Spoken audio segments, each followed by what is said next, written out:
Hello, my name is Mary Ann Ortiz, better known as Annie Ortiz, and this is my teacher identity presentation. But December, before we were going to Christmas break, the students created a slideshow for me that said a variety of different messages, just letting me know that they hope that I returned and thanking me for the time that I spent in their class. And one that I included in this presentation is, Dear Mrs. Ortiz, I really enjoyed you being in our Zoom, and I hope that you get to come to our classroom very soon. Your stretch and wiggles are always fun, especially the scavenger hunt one. You always look calm, but you're full of excitement, and you're never afraid to be yourself. We will all miss you, and I hope to see you soon. Dylan.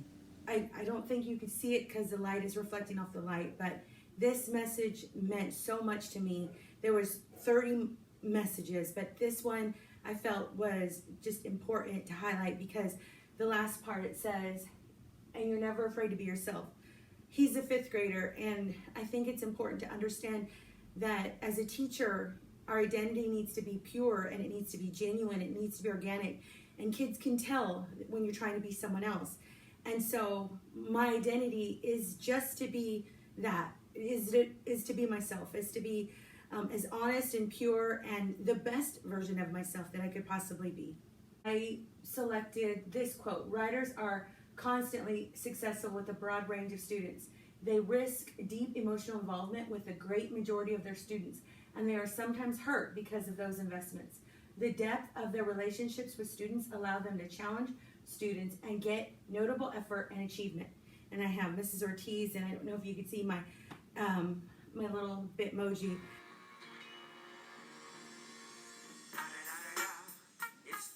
Definitely a goal of mine to be a writer. Like, I don't want to be a wankster and I don't want to be a gangster. We know gangsters are hardcore.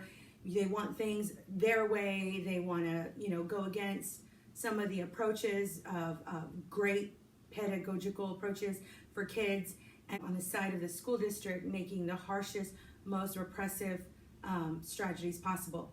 Wanksters, they just want to talk about what they're going to do, but they don't want to be about it. And I want to be a writer. I want to be somebody who's down for these kids. People have always told me that I have a fighting spirit, and by the grace of God, I've been able to channel that spirit into my faith, into my passions, into education, and that's my identity. That's who I am, and I'm so excited about being a teacher. And the last and final thing I want to show you is best teacher ever.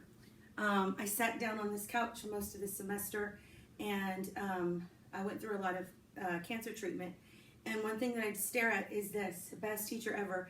I bought it for myself, and it's just a reminder that I was going to survive, I was going to live, and I was going to fulfill my dream of one day being a teacher. Thank you.